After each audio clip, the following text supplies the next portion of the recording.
there! So I feel like I should probably start off this video by saying it's weird that this is the final reflection video. Like, I feel like we should still be in class this semester, however weird it may have been, really did just fly by. But let's get started. A misconception, I would say that a misconception is an idea that's considered wrong based on the view of the situation or the experience of the student. For example, one example of a misconception a student might have is that gases are not matter because they're invisible. So when students think about matter, they think about things that take up space, and because they can't see gas, they don't see that gas does take up space. Another example is that some students confuse cells and molecules because they're both very small, and so they use them interchangeably, which can change the meaning of what they're trying to say. How would I use misconceptions to leverage over my students? I would really use them by giving the students an opportunity to fail.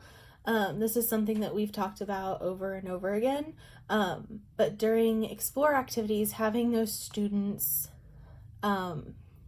be confronted with things that challenge their ideas, or results that don't match what they thought was going to happen,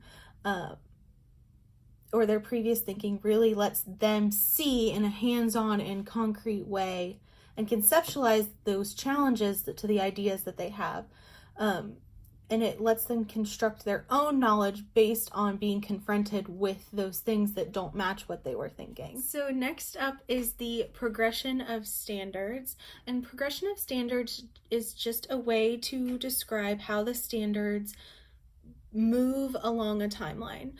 So each standard is designed to build off of each other to help students continually build the skills and the knowledge that they have across all of their grade levels.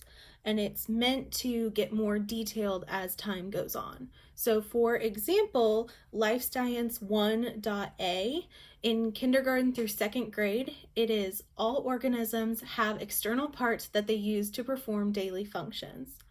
But then as it goes on, in 3 through 5, it gets more detailed, such as organisms have both internal and external macroscopic structures that allow for growth, survival, behavior, and reproduction.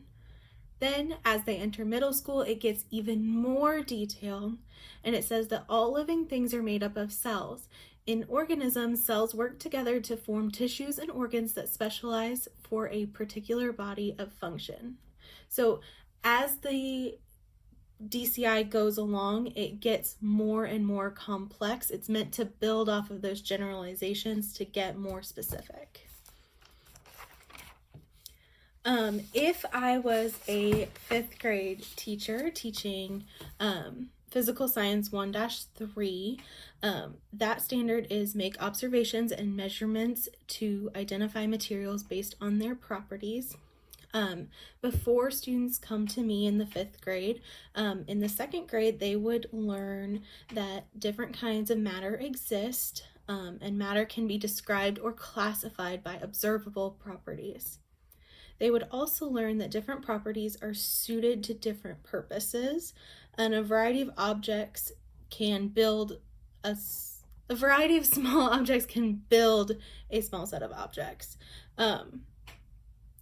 That would happen in 2nd grade, and then they would come to me and we would get more detailed using measurement to identify different materials. And then after they are with me and we learn about that, in middle school, they'll approach the topic again, and they'll learn that atoms combine to create different substances, and that each pure substance has physical or chemical properties that can be used to define it or identify it. Alrighty, moving on to the 5E learning. So before this class, I had never heard anything about 5E, like the concept was completely foreign to me, and it's actually one of my favorite things I've learned in this class, just because I think it's such a really cool way to engage students, get them hands-on, which we know from years and years of research that that's the best way that they learn.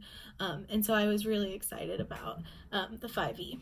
But to start off with, the first step in the 5E is engage. And that in that stage, you want to just pique the curiosity or the interest of the students. You really want to grab their attention so that they can move into the next stages. This is also kind of the purpose of the lesson. The next step is to explore, and this is the chance to give them a hands-on approach to whatever concept or content that you're teaching them. They should be hands-on. This is where the opportunity to fail plays in. They should be trying to construct their own knowledge or make sense of what they're doing themselves. The next step is the explain stage, and in this stage, this is where most of the direct instruction happens.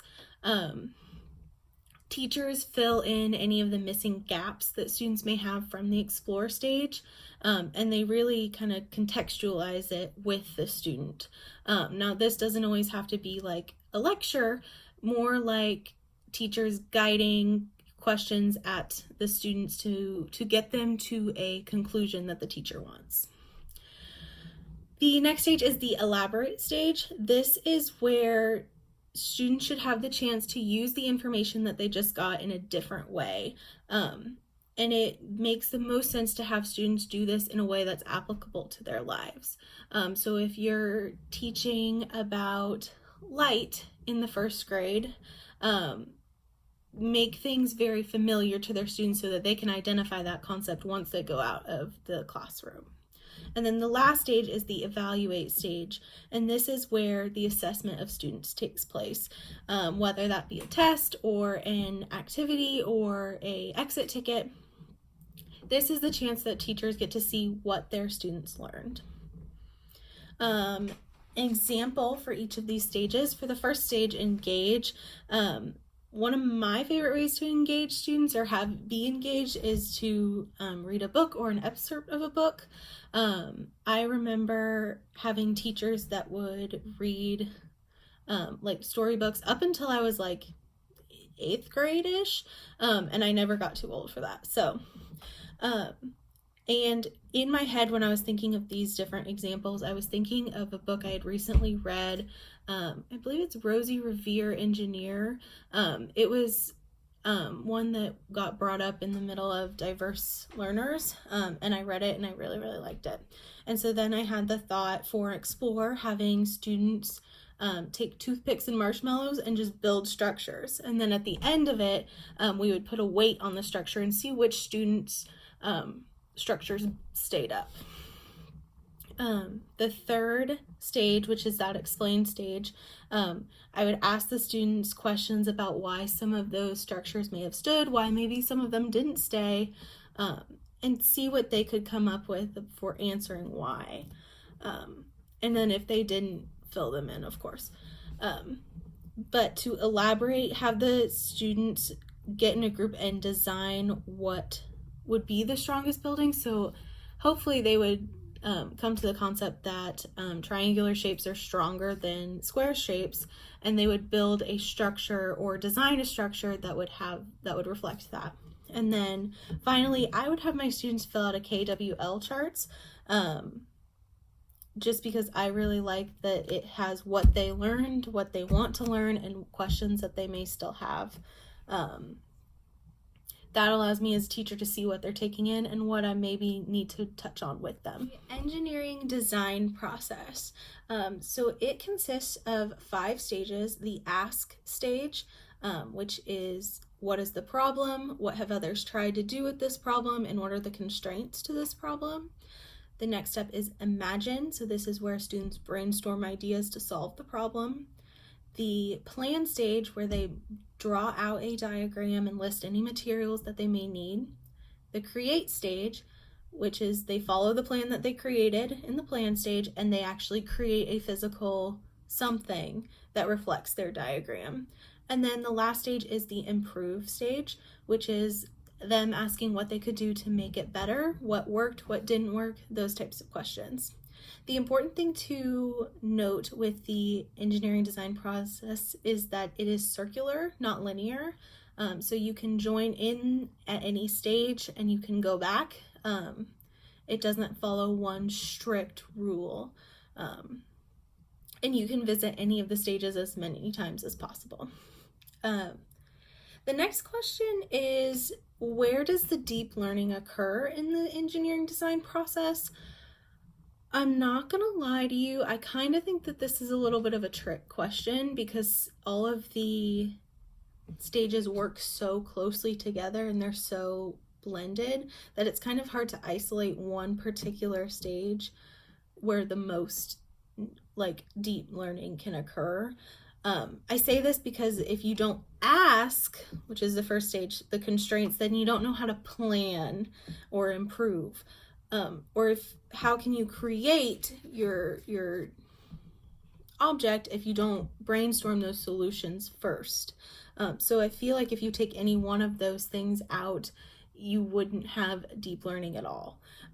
But I understand the question, and if I had to pick one, I would probably say imagine stage, which is that stage where they're brainstorming ideas.